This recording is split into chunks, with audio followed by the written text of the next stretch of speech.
Well, there's no problem. If you had a gun, shoot him in the head.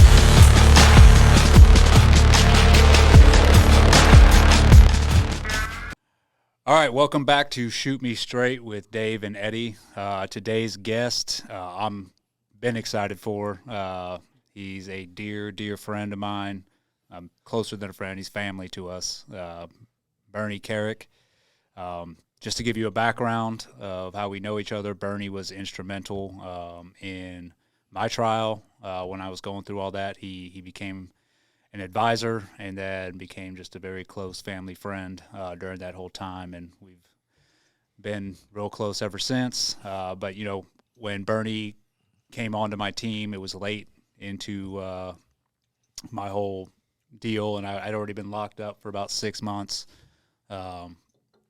Did not know Bernie. My wife was the one who brought him on. She ended up talking to him, and I met him face to face. I think when I was locked up in Balboa, and I knew within the first 5 minutes, I was like, yeah, this is the guy right here. But I had no idea just what a career you had until I went to your house and went to your office and saw everything that you had done, which is beyond like unbelievable. I mean, your career is insane. So I mean, we can get into that. I know that would be like a 5-hour podcast. Just talk about everything you've done. We don't want to go there. But if you want to breeze over real quick, just, you know, where you're from, and then you can hit the highlights of what you've done. You know, you're obviously police commissioner of New York during 9/11, which was, you know, a big deal. But that's not the only thing you've done. I think that's what you're recognized for the most, but that's just a fraction of everything that you've done in your life. So welcome to the show. Thank you. And then we'll get going. So, briefly on my background. I've been, I guess to sum it up, I was in the military police in the U.S. Army. And when I got out, I became a cop, went to narcotics in North Carolina, became a correctional officer in New Jersey, took over the SWAT team in New Jersey, created the first SWAT team in the Passaic County Sheriff's Department in New Jersey. And in between that, between the time I got out of the service and the time I worked in Passaic County, New Jersey, I worked for the King of Saudi Arabia for 2.5 years, from 1978 to 80. And then I went back from 1982 to 1984 working for the royal family. Wow. Left Passaic County in 1986. I was the warden of the Passaic County Jail, one of the biggest jails in New Jersey, and I was 30 years old. So I had a white shirt, I had a gold shield, I had stars, I had a car, I had all that shit that you want as a police executive, and I gave it up to become a New York City cop in 1986. So I went from the chief of department to a white shield cop in the NYPD. And how come you did that? You know what? From the time I was young, you know, I grew up. I don't know if you've ever seen the movie Lean on Me about Joe Clark and East Side High. My grandma worked with him. Yeah, exactly. That's right. And I was actually one of those 25 white kids that went to that high school. There were about 1,700 kids. There were only about 25 white kids, and I was one of them. I quit high school in my 3rd year of high school. I quit, and I wanted to be a cop, but I didn't have a high school diploma. I went in the service. And from the time I got in the service, and I was an MP, a military police officer, the entire time I was in, you know, I read all these books and I watched all these movies about the NYPD. And it was sort of a lifelong dream. But I had an insane career up until the time I joined, right? I worked for the royal family of Saudi Arabia, twice. Not once, but twice. And this is when nobody had a fucking clue what Saudi Arabia was. This is 78 to 80, right? I remember going home and telling my father, I'm going to Saudi Arabia. And he was sitting at the dining room table, and he's like, Arabia. He goes, I heard of Arabia. He said, Lawrence of Arabia. That's what I was thinking. There's a fucking movie, Lawrence of Arabia. Yeah. He said, I think it's hot. I think it's really hot there. He wasn't shitting, it's hot. But, I wound up going. So finally, in 1986, I had taken the NYPD test. And, my background investigator said, dude, this is it. You're hitting the age limit. So if you want to go to the PD, which I personally think you're out of your fucking mind, given where you're sitting, given the job you have, I think you're nuts. You're completely nuts to do this. My personal opinion. But if you're going to do it, now's the time. So in July of 1986, I walked into the Brooklyn Technical Institute in New York with 2,600 other guys and girls, raised my hand, took an oath, and became a New York City cop. I was working in Passaic County. I went to work that morning, dropped off my G car, took my personal car, ran to Brooklyn, got sworn in, came back, and fucking resigned. And that was the beginning of my PD career. So I was in the PD for about 1.5 years, 2 years, working in Midtown South, Times Square. Went to plain clothes.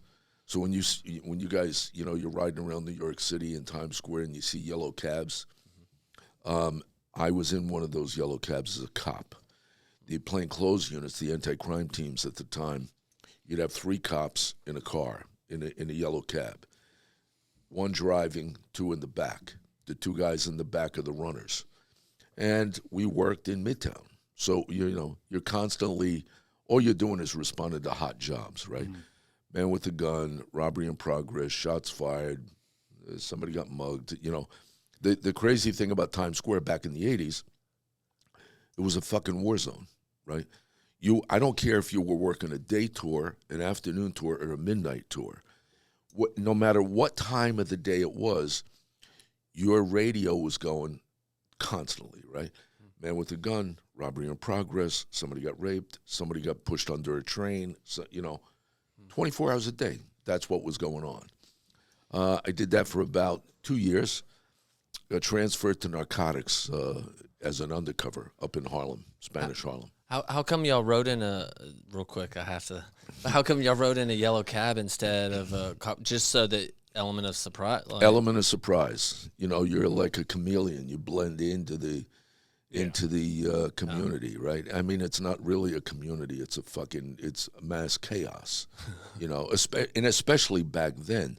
This is pre-Giuliani, right? This is when, we were averaging the highest murder rate in the United States, 2,200 murders a year. So if you think about today's crime in Los Angeles, Chicago, Baltimore, and Atlanta, New York City had more homicides than all of them combined back in the 80s and early 90s, up until Giuliani. So I got transferred to narcotics. I was an undercover. I wanted a New York City detective shield, a gold shield, right? And the only way to get it, there's 2 ways to get it. You can become an investigator over time, takes you about 5 or 6 years, or you could fast track it. Fast tracking, basically you become an undercover in narcotics. It's a far more dangerous job. You don't make arrest. All you do is buy drugs, but you get your shield within a matter of 27 months. And so I went to narcotics. I had hair. Well, I had hair, period. But I was about to say, I had hair down to the middle of my back. I had 7 diamond earrings, and for 2 years, I bought drugs up in Harlem, Spanish Harlem, Washington Heights. I had a very active career. Was involved in a couple of shootings. My partner was shot. I had a couple partners shot and killed. And then I went to DEA. I got transferred, elevated to the DEA Task Force. And that was in 1990. And I oversaw one of the most substantial drug investigations in New York history. We took over about a 2.5 year period. We took about 10 tons of cocaine off the streets. Tons? Tons. Whoa. 10 tons would fill this room, more than this room. If I'm talking like floor to ceiling. Yeah. 10 tons, 60 million in cash, and locked up a whole bunch of bad guys, including guys out of Colombia that we actually snatched out of Geneva, Switzerland. Wait a minute. That was one bust? It was a series of busts. In other words, we posed as importers, exporters. So we would go to the Colombians and say, look, you guys got 1,000 keys in Bogota. You want to get it to New York? Okay. I'll meet you in Costa Rica. And we would go to fucking Costa Rica, mow down a fucking banana field so they could land in the middle of the jungle. They'd land, drop the 1,000 keys. We take it, deliver it to New York, and then deliver it to them in New York City. The problem is they never got the drugs. And the way that works is we would set up a delivery point, and I'll give you one, for example. They gave us a van one time to put the 800 keys. I think it came out of Guatemala or Costa Rica. We had the dope. It was in New York. They gave us a van. When they gave us a van, we said, okay, we're going to load it tonight. We'll give it back to you in the morning. We changed the fucking ignition switch on the van. So when we gave them the van the next day with the 800 keys, they had a driver pick up the van in Midtown Manhattan. And he got up on the fucking Brooklyn Bridge, and he's going across the Brooklyn Bridge, and the fucking van shuts off. And he's doing all this shit, trying to get the fucking van started. We have a uniform car roll up. This is like in 1991, 92. Uniform car rolls up and says, dude, you got to move the truck. What happened? I don't know. You want to go call somebody? Yeah. He'd go call somebody, and he'd never come back. Mm-hmm. And then we would seize it. And then 2 or 3 days later, we'd find him in a fucking body bag on the West Side Highway. So we had a bunch of those. We had them coming out of Ecuador. We took 1,500 keys out of Ecuador. Jesus. We took so much time. How do you have, like, being a New York cop, have the authority to go to other countries and be able to do all this? Because when you get assigned to the DEA Task Force, that task force is run by the Drug Enforcement Administration, the feds. Mm-hmm. And you have New York City police detectives and New York State Police that are sworn, deputized by the DEA. So you become a federal agent. Okay. It's like Joe. It's like my son. My son is a detective with the Newark Police Department. He's a team leader on the Newark Police Department SWAT team, but he actually is assigned to the FBI Joint Terrorist Task Force. So he's sworn in by the feds as a federal agent. And that's how you operate. Yeah. And that gave us the authority. You talk about that. I remember one of the first loads, we were doing a load, I think out of Guatemala. And I called the country attaché. And I said, hey, dude, I'm picking up 800 keys. I'm out of New York. I'm a New York City detective. We're picking up 800 keys. I need a deuce and a half and a bunch of guns, and here's where we're going. He goes, who the fuck are you? Like, what are you doing here? I said, no. We're at the task force. He says, I didn't get a teletype. I don't even know who the fuck you are. I say, here's what I know. Here's the GPS coordinates. Here's where the fucking plane's going to land. And here's what we got to pick up. You got to do this. I'll get you a fucking teletype or whatever you need. I'll figure out where that's coming from. Yeah. But right now, I'm in Guatemala City, dude. We need to do this. So I did that for about 4 years. But right smack dab in the middle of my time at DEA, I met Rudy Giuliani, who was running for mayor. I met him at a couple different police events, and I started overseeing his personal security before he became mayor, when he was running. And then all of a sudden in 1993, the fucker won the election. And like for the last year and a half, 2 years, I had been hanging out with the guy who is now the mayor. Yeah. And from that point on, I was working with the mayor. Well, I actually didn't want to leave the DEA. DEA was the best job I had, right? It's a federal gig. You got a federal car. You have expenses. You travel all over the world, all over the country, dropping money, picking up dope, dropping off dope. It was a fun job. Sounds like a good time. You had a good time, right? I didn't want to leave. Rudy wanted me to go to the intelligence division and work with, for him. And I basically said, I'd rather stay where I am, where I was. And then, He said no. then all of a sudden, my lieutenant comes in one day, says, hey, dude, congratulations, you've been transferred. I said, what do you mean I've been transferred? He said, you just got transferred to the intelligence division. I said, no, I don't want to go. He said, I don't fucking think you got a choice. Like, you've been transferred, gone, you're done. And that was the beginning of my time with the mayor, but it lasted literally 4 months. Huh. I was there 4 months. They had a riot at Rikers Island, a big riot. Rikers is the largest jail system in the country. They average about 133,000 admissions per year.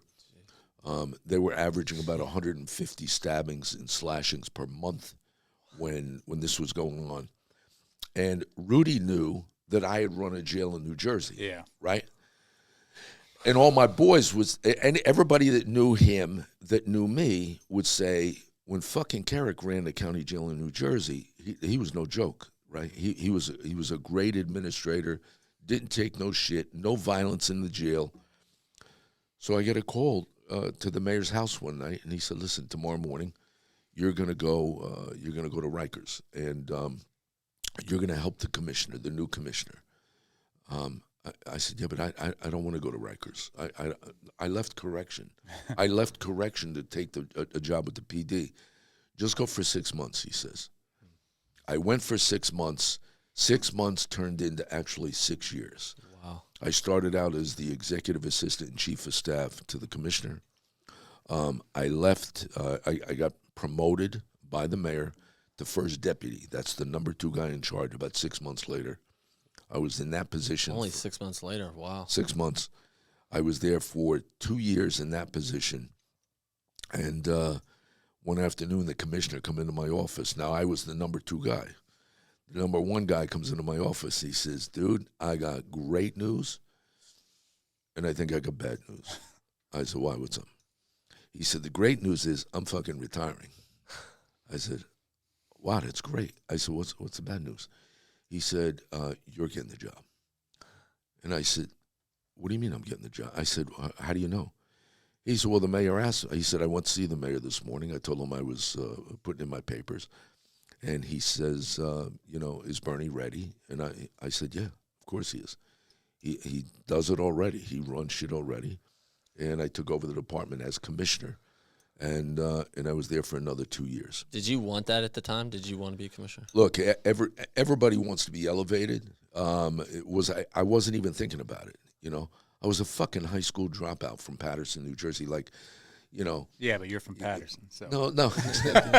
So you're not thinking about it, right? You never think you're going to be there. Mm-hmm.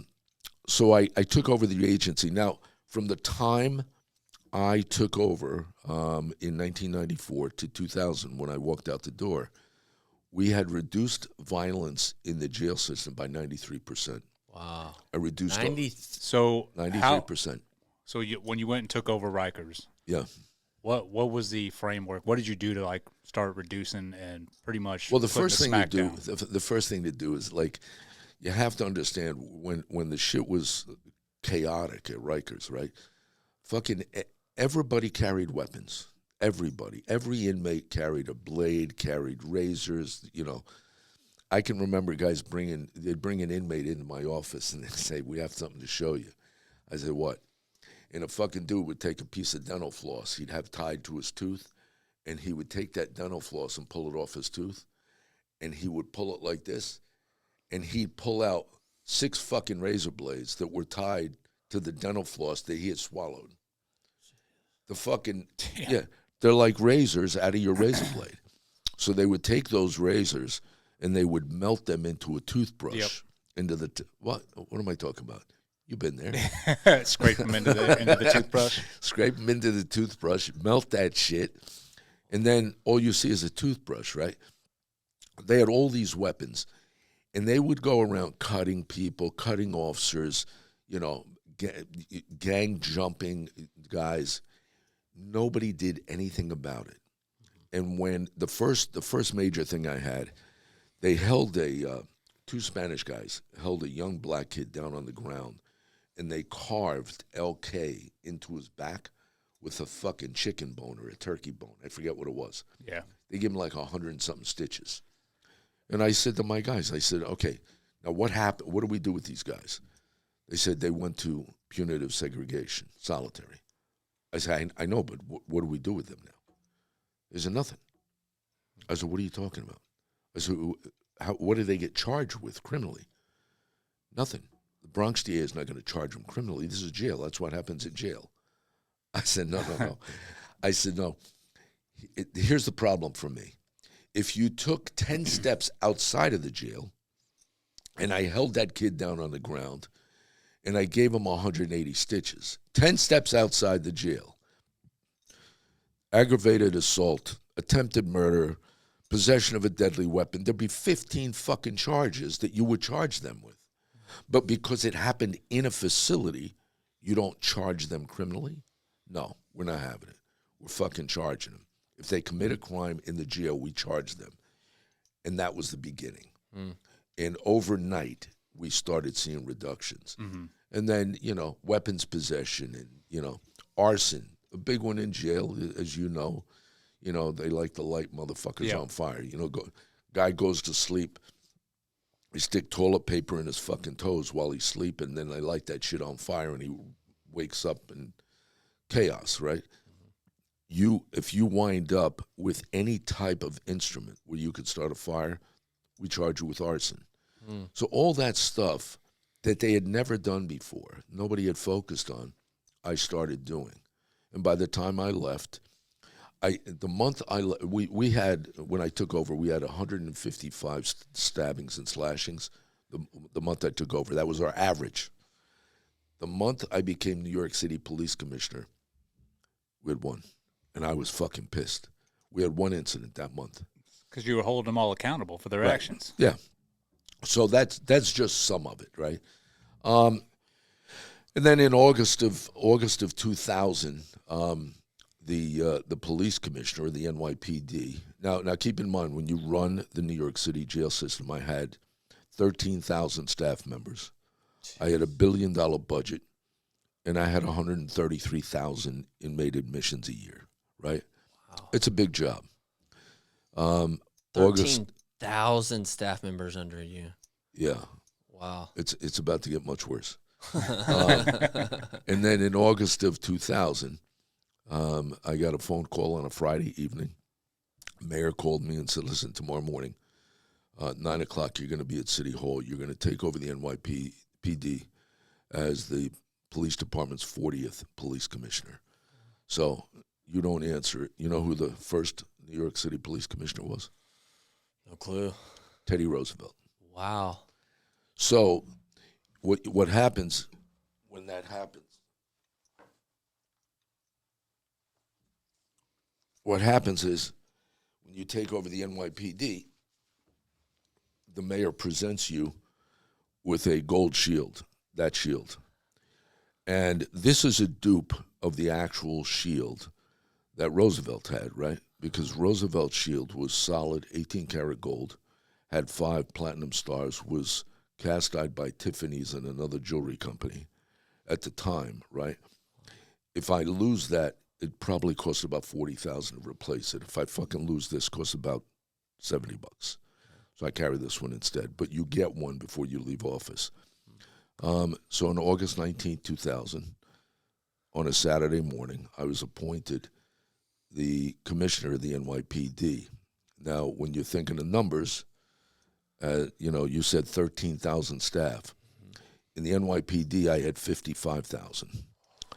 I had 41,000 uniformed officers, and I had 14,000 civilians.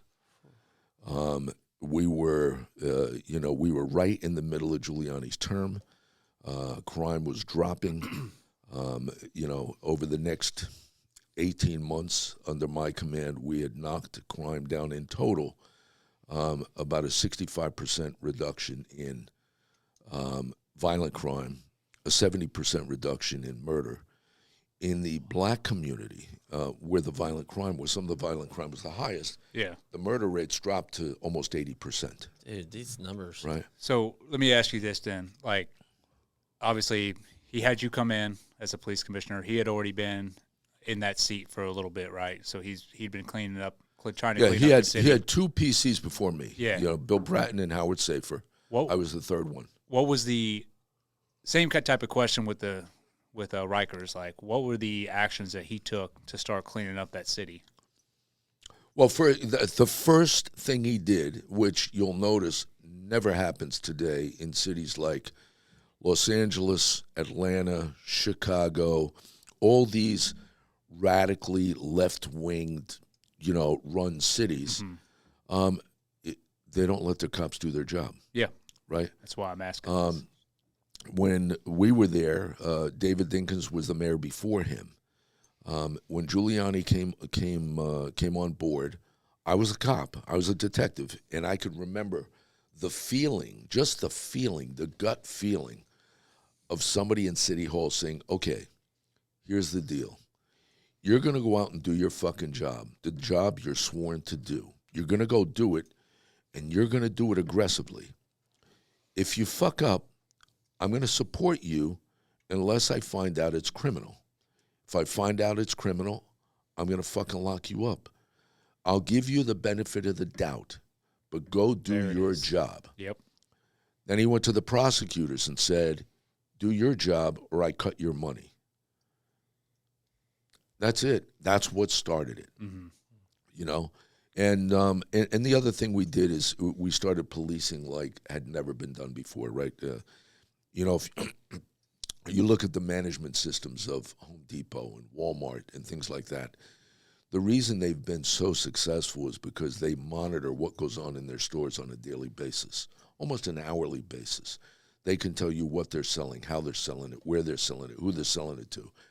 Policing was never like that. We used to look at progress reports, right, once a quarter.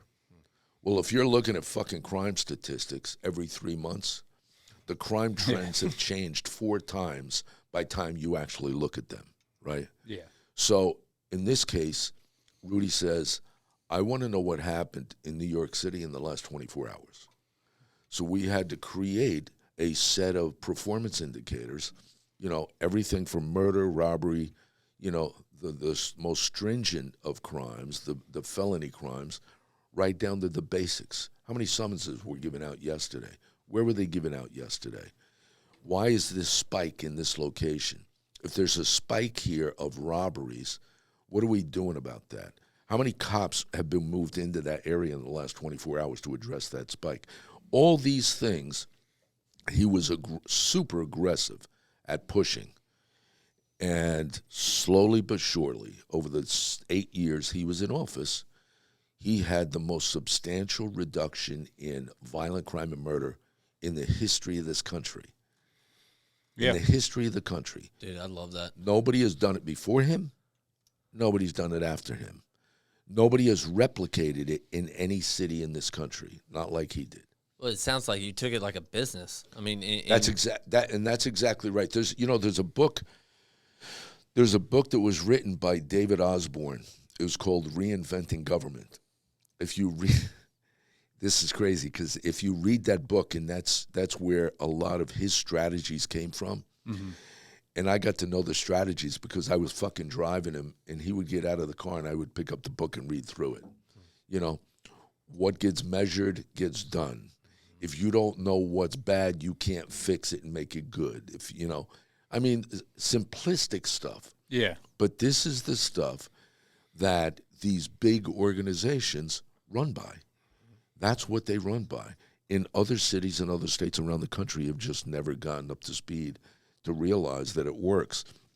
And then you have mayors and governors, these radical left-wing woke fuckers that will not let the cops go do their job, or they target the cops instead of targeting the bad guys.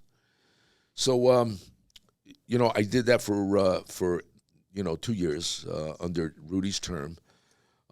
Everything was great. Everything was going smooth. It was a great job, a phenomenal. Just somebody asked me one time. They said, "What's it like being the police commissioner of the NYPD?" And I said, "It's like being fucking anointed king, right? Because you're in charge of the entire city." Who do you report to as the commissioner? Only to the mayor? Only to the mayor. Wow. So, for me, that made it much easier, right? I have a bunch of fucking sissies in the middle.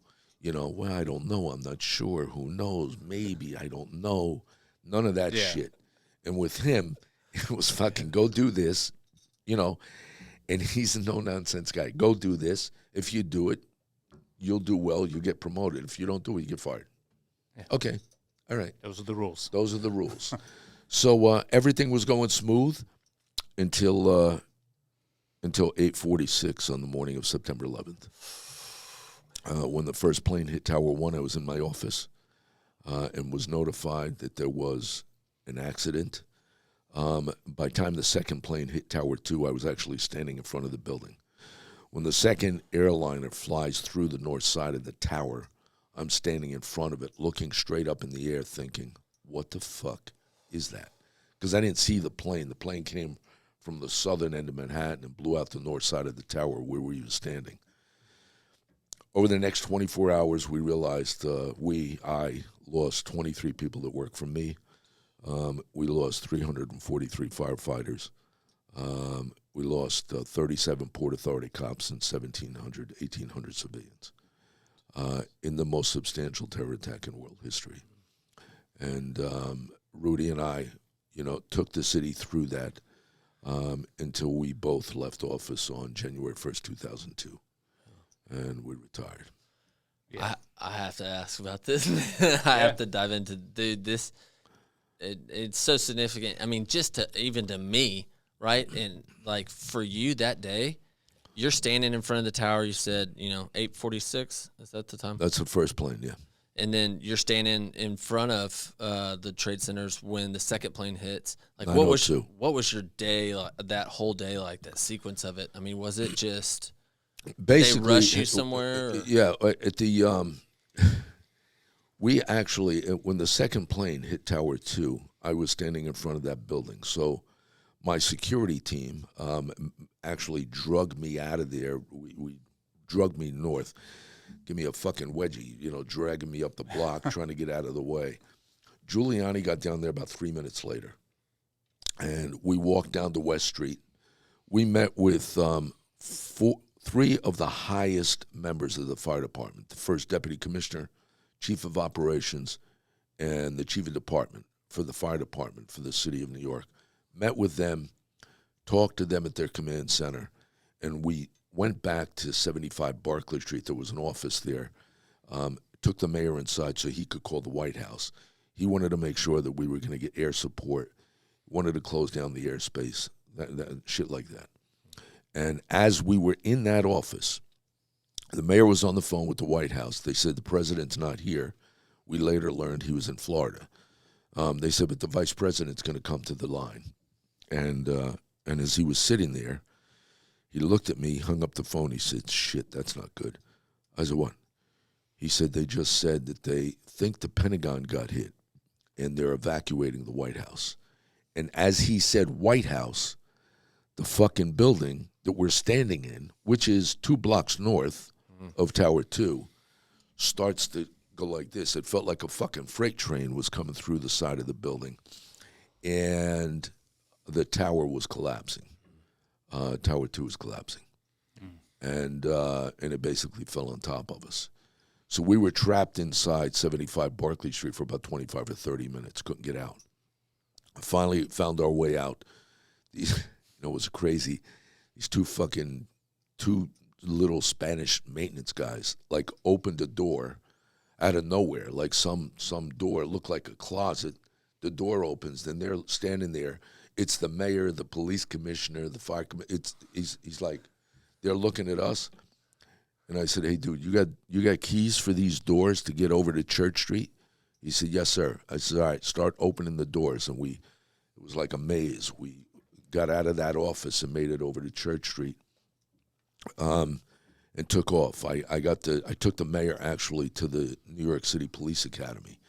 up in Gramercy Park on 20th Street. I wanted to get him out of the danger zone, number one. Number two, I wanted to put him in a place where we didn't know what else was coming. Yeah, what were you thinking? Were you thinking, I mean, did they plan ground attacks? Were they going to, throw sarin gas into the mass transit system? What else was planned? We had no idea. So the objective was to get the mayor in a safe zone where he could oversee the city and do what he had to do. The crazy thing is, those guys in the fire department I told you about, the top 3 guys, we met with them. We went back to 75 Barclay. When that building came down, every one of those guys died. So had we stayed there 10 or 15 minutes longer, 10 minutes probably, the mayor and I would have been killed. Damn. And then I retired. I left office on January 1st, and I left public service, or at least I thought I did at the time.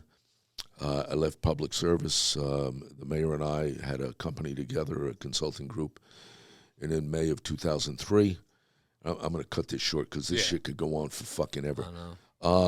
May of 2003, April of 2003, I should say, probably early April, I got a call from the White House to go meet Secretary Rumsfeld. And within 2.5 weeks after I met him, I was dispatched to Iraq to take over the Ministry of Interior. So I became the interim Minister of Interior for Iraq as these guys were getting into Baghdad. I was there for 4 months until they appointed the actual Iraqi. Came home, back to my consulting business. In December of 2004, President Bush called me to the White House, and I was nominated to take over the Department of Homeland Security as the secretary. I would have been the second secretary of Homeland Security.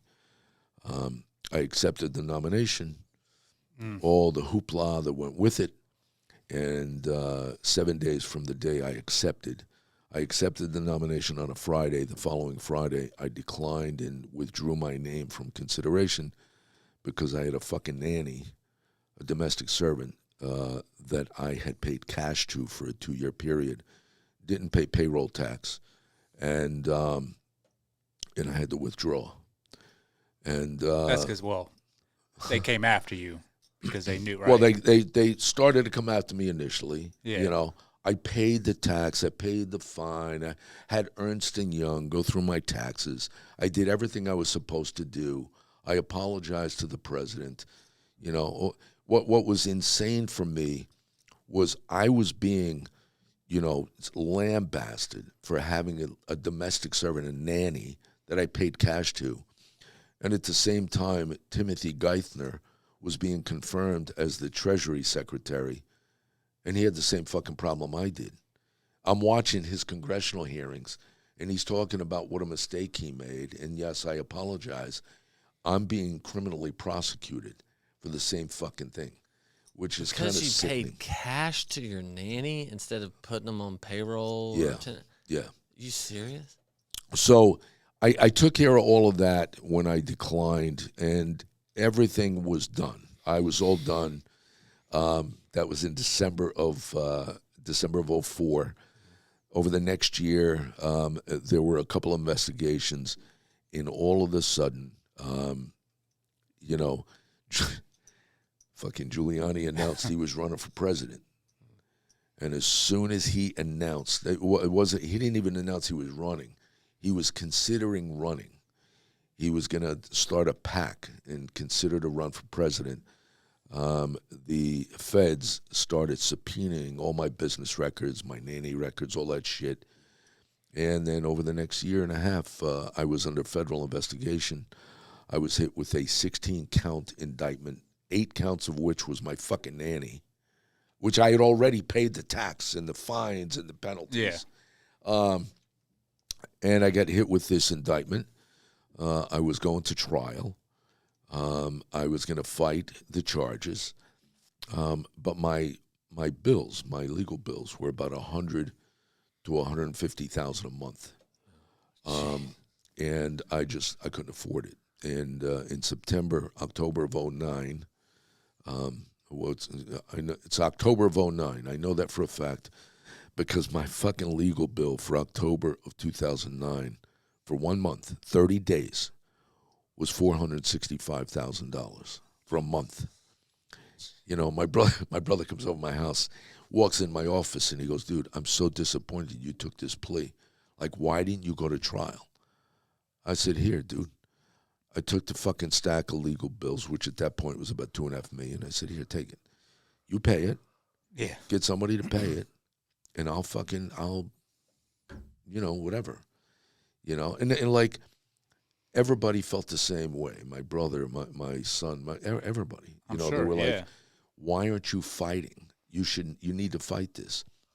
You know what? The reality is, and here's a reality for anybody that goes through this. Oh, I know what you're going to say. You do not have the constitutional rights you think you have unless you have the money to pay for them, which is exactly why this guy, Eddie, people should give him a lot of fucking credit for what he's doing with the Pipe Hitter Foundation. You have no idea how important that is to people that get lambasted by the fucking government. Oh, yeah. You have no idea. So I went through that process. I pled guilty. I was supposed to get, I agreed to 27 to 33 months in federal prison.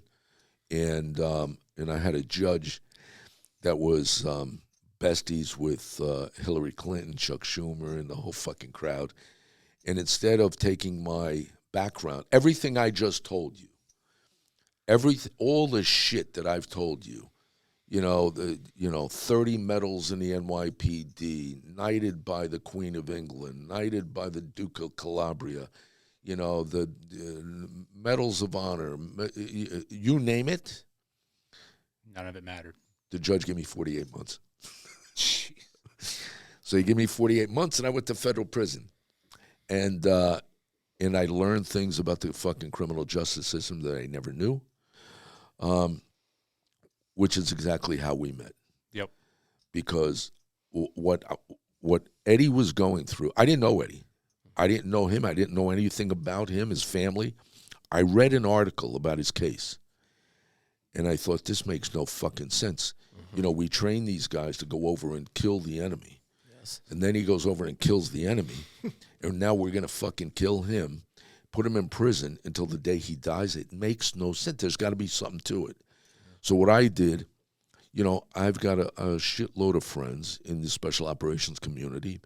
I know many of them because they defended us in New York City. The guys that killed bin Laden. I know a shit ton of guys in his community. And I started calling guys up and saying, "What, am I missing something with this Gallagher case? What am I missing?" And they said, "No, dude, it's the fucking government. It's, Warcom. It's, they're going to make an example out of him." So I wrote an article, and I hammered him in an article that went national, went public, and viral. And Andrea and his brother called me and said, "Do you have any suggestions?" And then I started talking to Andrea on a daily basis. And at some point, and I don't remember exactly when it was, but she would tell me what they're doing and what's going on and what the attorneys are doing. And one day I called her up and I said, "Listen," and now I had known her for about 6 weeks. I was talking to her almost every day. And I said, "Listen," I said, "I have something to tell you. You're going to be upset, but just take my word for it because I've done this a long time." I said, "Your lawyers suck. They suck." Yeah. I said, "This fucking guy is in solitary confinement. They don't have the justification to keep him there, and your guys haven't put in a fucking motion to get him out of there. Like, how is that possible?" And I was going nuts. So I said, "Listen, I'm going to call a friend of mine, and I'm going to talk to him. And just to make sure I'm clear on my thinking and what I'm thinking." And I called an attorney, a very close personal friend of mine, Tim Parlator, who's my own attorney. I called him, and he told me exactly what I was thinking. He said the same thing. So I put him on the phone with Andrea. And Andrea called me in tears. She said, is there a way to get that guy to help us? I talked to Tim. I got Tim on board, and Tim was going to take the number 2 spot in the legal team, get rid of the number 1 guy, and and then within a week and a half, 2 weeks, it was we got rid of the whole team. So at this point I was locked up, and Andrea was on the outside, just working her magic, getting everything out there. And then she was telling me when I would talk to her on the prison phone, like, hey, I'm talking to this guy Bernie, and I was like, I don't. Okay. I'm like, what's he say? And she's, he's giving me some advice and this and that. And what was funny is early on, I wanted to fire my lawyers right off the bat.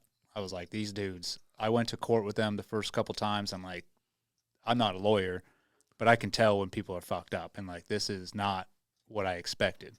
But because I was locked up, and then they were telling Andrea, oh, he's just stressed out. He's just, right. He doesn't know what he's talking about. It went on like that for a while until Bernie stepped in, and then I think Andrew was, like, all right, these guys are horrible. We need to get rid of them. So I ended up firing Colby Vokey, who was the lead lawyer. I was like, hey, man, you got to – and it wasn't like a dick move. I was just like, bro, you're not doing the job. Right. You're gone. I kept on the Phil Stackhouse. I made him lead, brought Tim in, which was it was a controversial decision I did, because Andrew's like, why are you keeping – I kept Phil on for continuity. I was we needed it. And I wanted to see where he was going to go. Right. And I'll tell you what, Phil had been on my case at that point for about 8 months.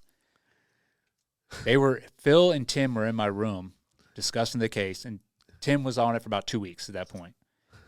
Tim knew more about my case than Phil did. I mean, and he'd only been doing it for 2 weeks. Phil didn't even know, like, the names of the witnesses. And I'm just like, you know what, man? You're taking second lead. Tim, you're first. And then Phil quit. He was like, babied it out. But so while this is going on, while we're going through this thing, there was a Saturday morning. Andrea's on Fox, and I get a phone call from Mark Mukasey. Mark Mukasey is the son of the former Attorney General, Michael Mukasey. He was the Attorney General under Bush. Phenomenal lawyer, New York City lawyer, big criminal defense guy, was the chief of the criminal division for the U.S. Attorney's Office in New York. He calls me up, and he says, hey, dude, I have to tell you, did you ever see this thing about this guy Gallagher? He goes, I was watching Fox this morning. He said, it's fucking terrible what they did to this guy. And I thought he was fucking with me, right? I thought he knew, like, what I was doing. I said, yeah, I know them. I said, I'm helping the family. He goes, are you serious? I said, yeah. He said, you tell them whatever they need, I'll help them. And I said, dude, you work for the fucking president of the United States. I think you're a little busy. He said, listen, I'm telling you now. He said, if it doesn't interfere with POTUS, as long as it doesn't ever interfere with something I'm doing for him, I will put everything else aside, and I'll do what I have to do. So I called Andrea, and I said, listen, I'm not 100% sure, because I was skeptical about whether he would do it or not, right? This is a major fucking guy. I said, Mark Mukasey said he'll jump on board. And Andrea said, if we can get him, we want him. I said, okay. So I called Tim. Tim was like, okay, get him in here. Tim talked to him, and that was it. That was the dream team right there. Yeah. That was it. And that's how it got put together. So I brought him in then. And you basically negotiated the whole building the team. No, I created the whole team. Yep. And then we fucking packed up and moved to San Diego. And and that's the first time I actually met him. First time I met you. You came to, when I was locked up in Balboa. Yeah. You showed up. First time I came, they had him locked up in a fucking room. And Tim and I went to see him. And that was the first time I actually met him.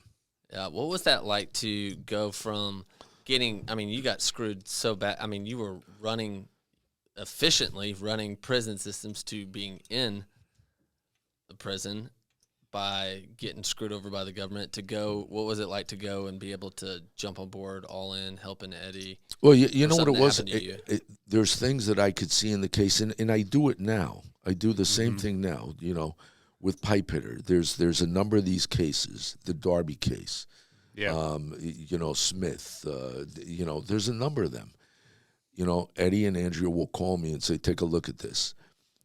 I see things from my police, hat. Yep. I see things, but a lot of it has to do, and I'm not here to bash attorneys, but I'll tell you something.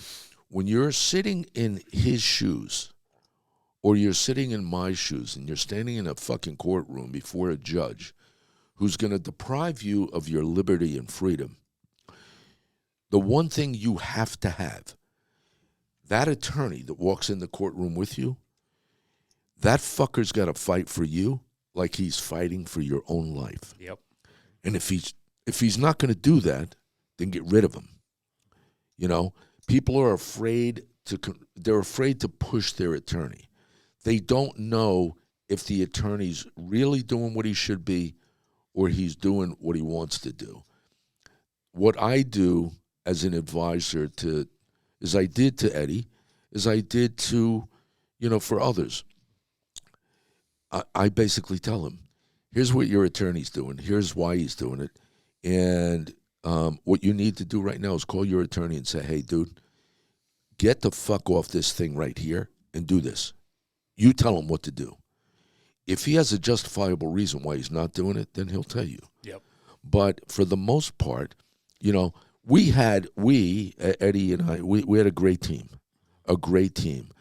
There were times Eddie would get frustrated, and I get a fucking call at 1 o'clock in the morning. He'd go, dude, why are they doing this?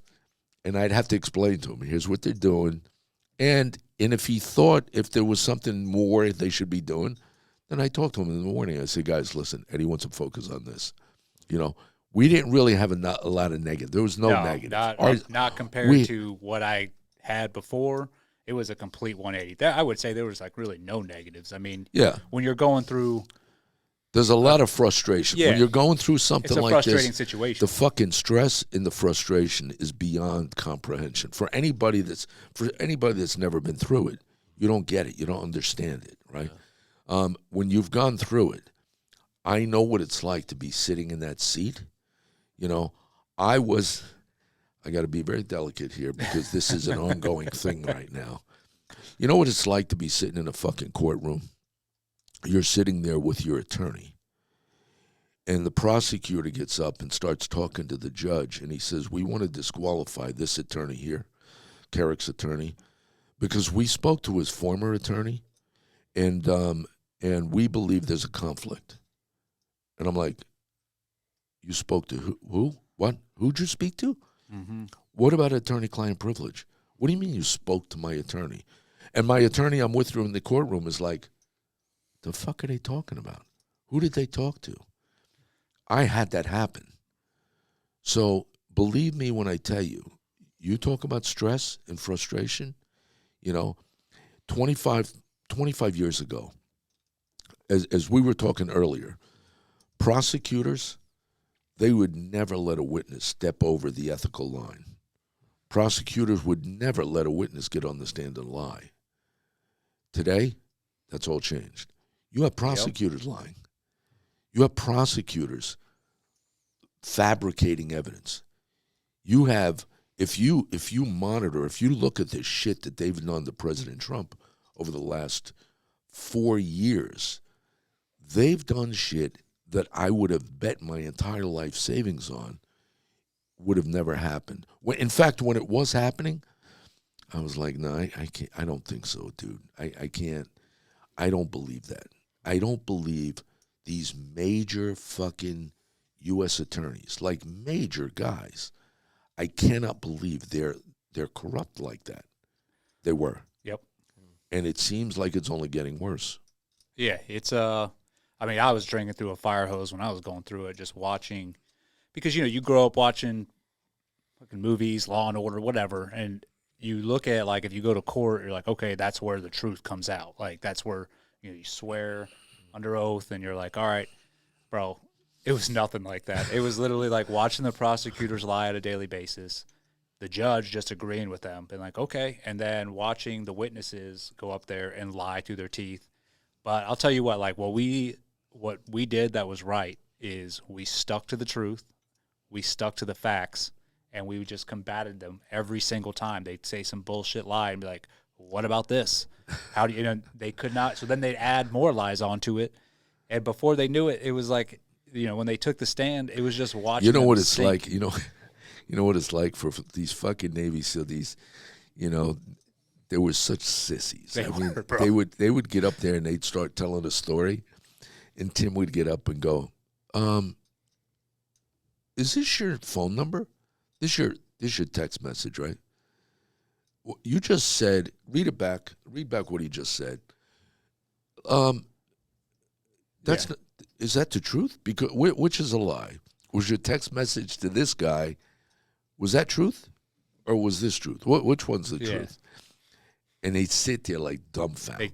They get amnesia all of a sudden and be like, oh, I don't remember anything. Yeah. Yeah. I'll tell you, as frustrating as that whole thing was, there were some, I look back on it now, there were some funny fucking moments, bro. Like, I was thinking, remember when we went and met the prosecutors? It was me, you, and Tim. And we took the whole, we met with the whole prosecution team. So it was those two, it was Chaz Black, I forget the other idiot's name, and then that Marine, Jag. Yeah. So I had not, like, been in a room with these clowns at all yet. Like, I just saw them in the courtroom, and, they can not make eye contact with me when I go in there and act like they're doing something. But Tim took us down there, and I'll tell you what, like, he had us, the three of them there, and you could, like, cut the room with a knife with how awkward these dudes were, and just, they were scared. They were scared out of their minds. Scared. Me and Bernie were just staring at them as Tim is just grilling them, like, how are you guys still going forward with this? How are, and I remember the Marine, I'll never forget this, that Marine, he's a little, short, little pudgy dude. He was sitting there just looking like completely like scared. And Tim's like, what? He's like, do you have a problem? What's going on? He's like, I have a problem with this whole thing right now. I remember just laughing. It made me feel so good because I'm like, dude, what a bunch of punks, man. These dudes were. I mean, for me, there were a couple great moments. One of the greatest moments was when they put the tracking beacon on our fucking emails. Oh yeah. They were basically eavesdropping on the legal defense team, and we saw the beacon, and Tim called the prosecutor, and he goes, "Hey, how you doing? Good. Let me ask you a question. I saw your email here. Are you eavesdropping on us?" Click. The fucking dude hung up. Yep. He just hung up. He didn't even respond. And we knew then what they were doing. And this was the biggest part of the whole trial. And I'm sure you've heard all this, but the biggest part of the trial was when Corey Scott was on the stand. Me and Mark Mukasey had interviewed Corey Scott before the trial. We interviewed him and we talked him through the days of the terrorist death, right? And we said, and he's minute by minute, and I did this, and Eddie did that, and this guy did this, and this guy did this, and all of a sudden he says, and I was there with Eddie, and then Eddie was walking away, and the terrorist asphyxiated. Yep. And we're like, he asphyxiated? Mm-hmm. Said, yeah. And Mark says, how did he asphyxiate? He goes, you mean he smothered, right? Yeah. Well, how'd that happen? And before he got to say it, his attorney said, hold on. He said, we're talking to the prosecutors about immunity. He says he can't say right now. He can't talk about it right now. So we said, okay. So we walked out, and I remember telling Mark, I said, I think they must have hit him with some shit to slow his heart down, right? Some fucking... it was, whatever T.C. Byrne gave him. Yeah. Yeah, because he admitted, he's like, I gave him something. Yeah. So I thought they must have hit him with too much, and it fucking slowed him down to where he stopped breathing, right? That's what it was. That's why they don't want to tell nobody. So that's what we thought. So he gets on the stand. He's the prosecutor's witness. No one knew what Corey was going to say. Dude, here's the worst part. I know what you're going to say. The prosecutors put him on the stand. They had fucking talked him through this thing 15 times, right? Yeah. What they say, 11 interviews they had with him, right? Nobody ever asked him. Yeah. Nobody asked him the question. So he gets up there. When they interviewed him, they still didn't ask him the fucking question. They walked him right through the thing until the guy died. Where was Eddie? Eddie was there, and Eddie just walked away. Okay, thank you. Tim gets up. He goes, hold on, guy, listen. I want to take you back a little bit. He did this. And you said Chief Gallagher was walking away, right? Yeah. And you were still there. Yeah. And the terrorist asphyxiated. You said asphyxiated, right? Yeah. Smothered, right? Yeah. And how'd that happen? That fucking dude goes, well, I took my finger and I put it on the trach on the air tube and I held it there until he stopped. And I stopped the airflow until he stopped breathing. The whole fucking courtroom was you're trying to analyze it in your head like, what did he just say? What did he say? And all of a sudden, it came to all the fucking reporters in the back of the courtroom, two rows. Yep. They jumped up and bolted out of the courtroom.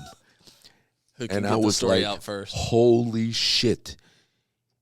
And Tim looks at him, he goes, so you killed him? He goes, yeah. He goes, he said, yeah, like if I went to Starbucks and said, do you want cream? Yeah. Yeah. I'll take cream. That's what it sounded like. And Tim asked him, he says, well, why did you do that?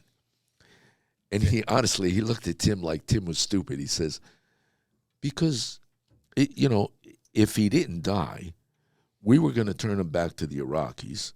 He would have been beaten and tortured and sodomized and, you know. Which we were listening to on a daily basis. Yeah. He goes, he was going to die. All I did was help him.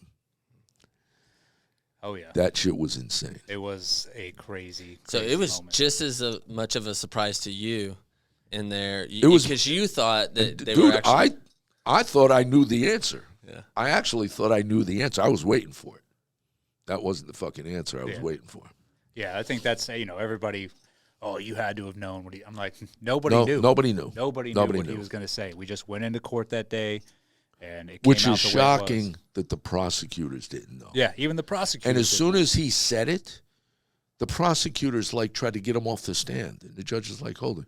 He's your fucking witness. You put him up there. Like, what are you doing?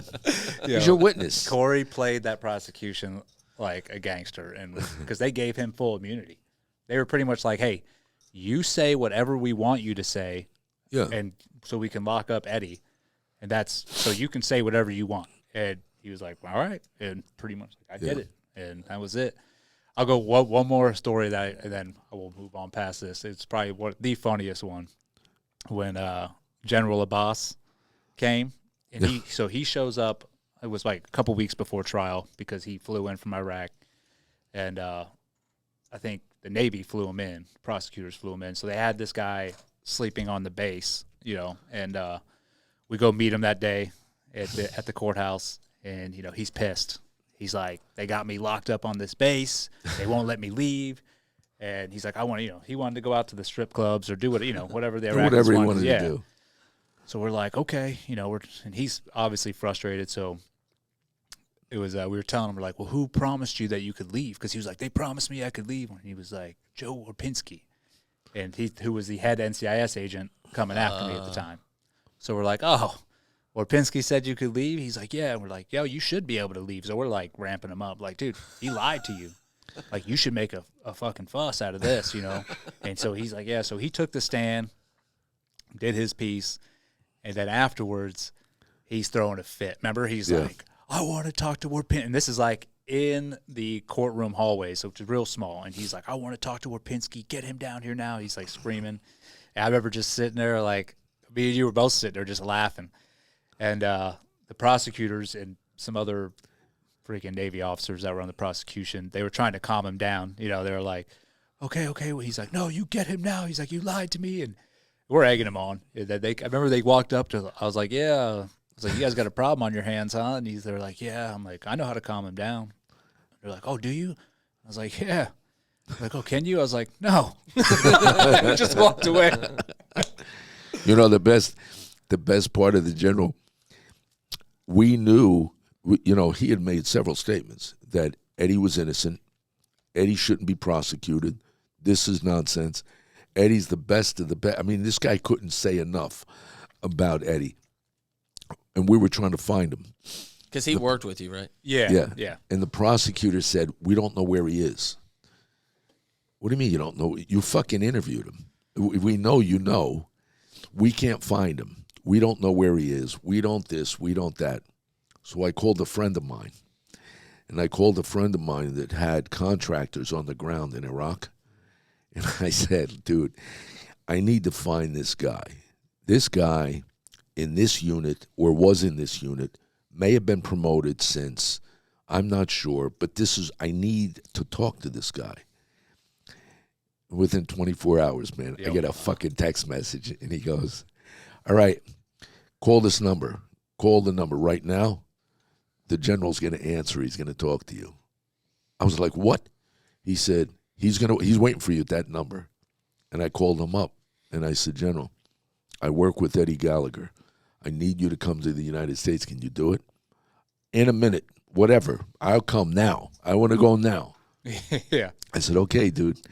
When we went back to the fucking prosecutors and told them, they were pissed.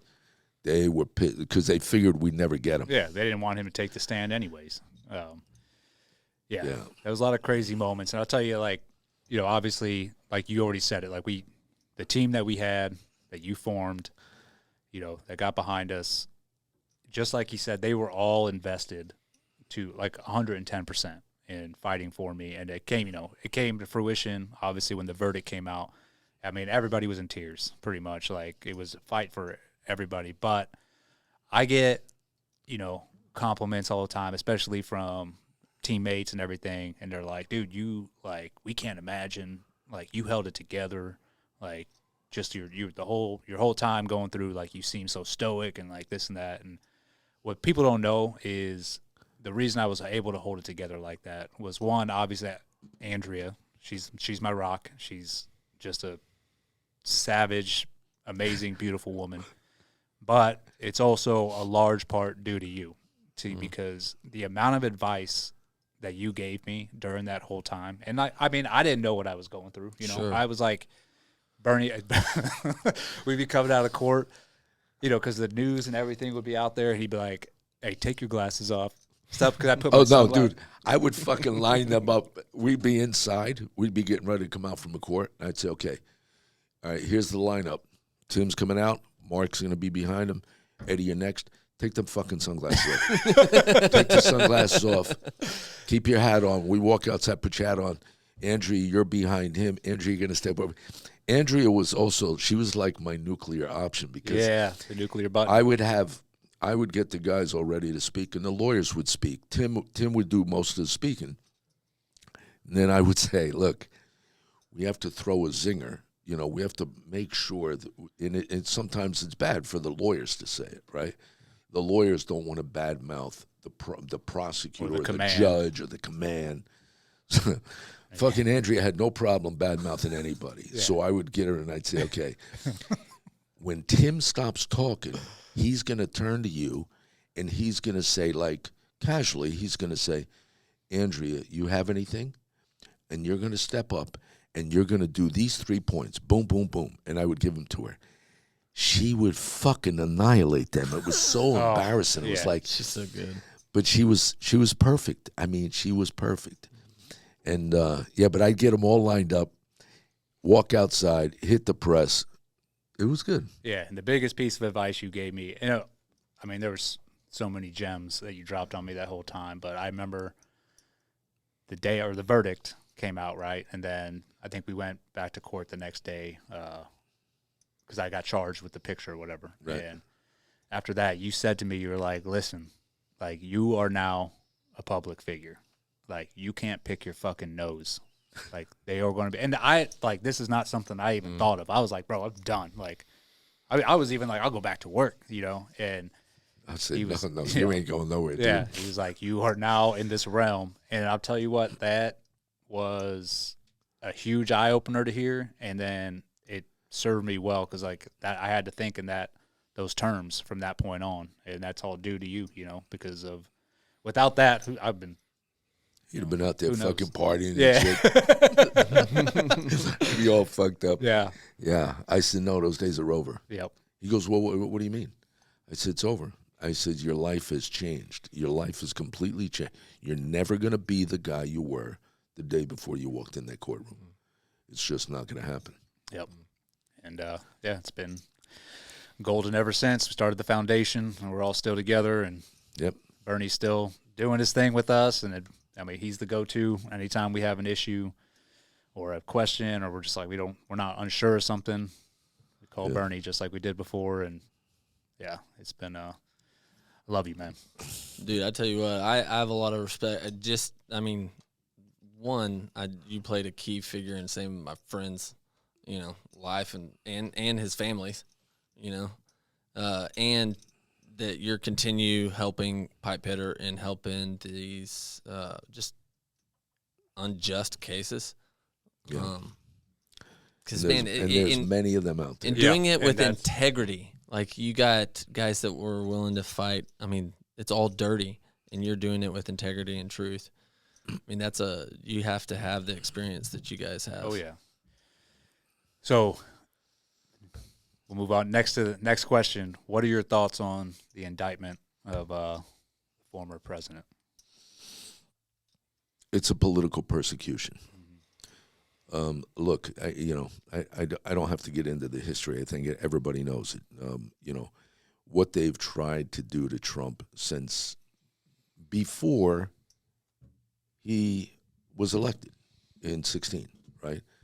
What they tried to do him from the time they wanted to impeach him, they were talking impeachment before he was actually elected. They impeached him twice. They've had 4 or 5 additional investigations. Now they have these state investigations. You have these radical left-wing prosecutors like Alvin Bragg, who got $1 million from Soros, Fannie Willis out of Fulton County, a number of them out there that they have one mission in life, and that mission is to stop him from running in 2024. That's all this is. That's what their intent is, to stop him from running. I've known the president since the 90s. I can tell you, they're making a fatal mistake. And the mistake is this guy decompartmentalized. The one thing that and Eddie can explain this or talk about it, and anybody that's been in the position we have, when you're going through these things, you get brain fog, right? You get overwhelmed, you get frustrated, you get, anxious. There's 1,000 things running through your head, but you're kind of tied up in it, and you don't have to worry about nothing else because that's your thing, right? That's what's going on.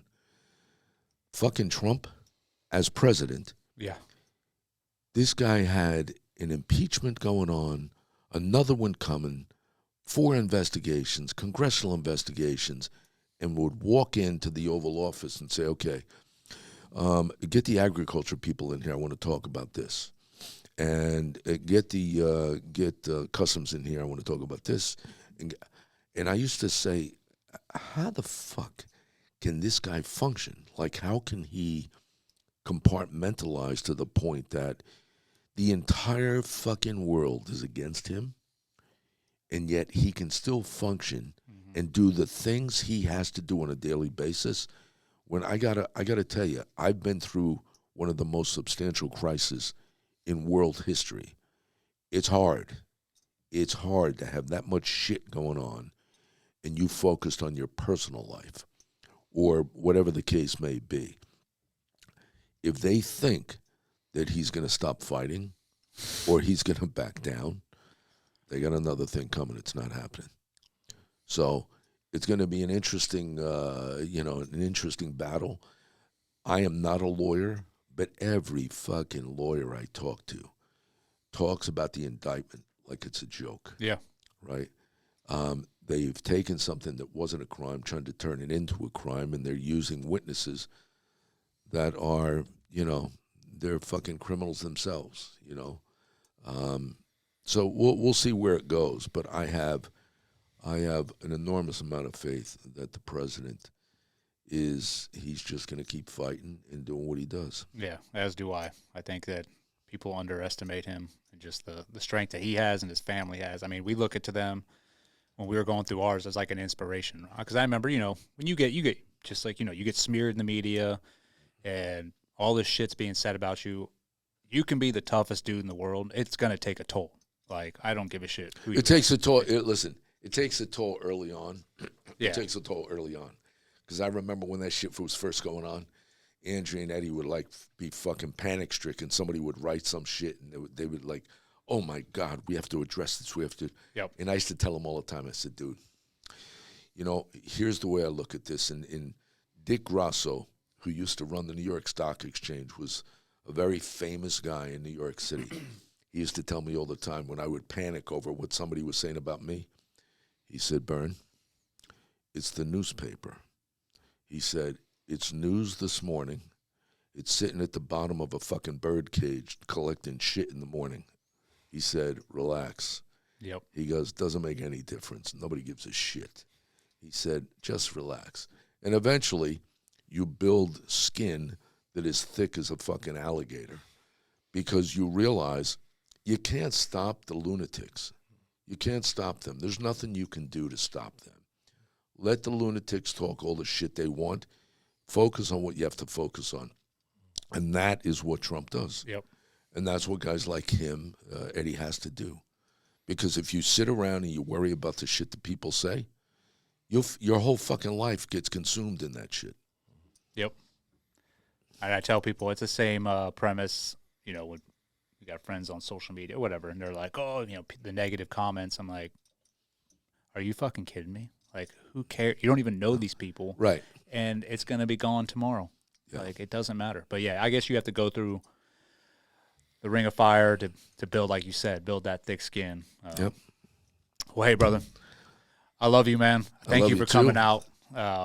Thanks for it's been the an honor invite to be here. Yeah. It's nice to meet you. Thank you so much. I mean, I personally could spend like 5 hours going into all your stories. You got to pay money for that. Maybe it'll be on your Patreon. Yeah, I was a long time ago. Somebody, I've written a couple books, and Sylvester Stallone met with somebody. They wanted him to do a second Copland movie, and he told the guy that was asking, he said, "Listen."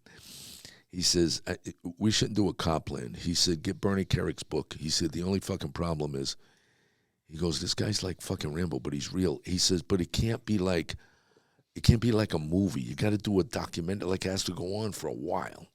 He goes, there's a whole lot of shit in there. Oh, there is. So, but I've had a great life, and, Eddie is definitely a part of it. So, yeah. We'll continue it. Yeah. Thanks, Thank you guys. so much. Thank you. All right. Out.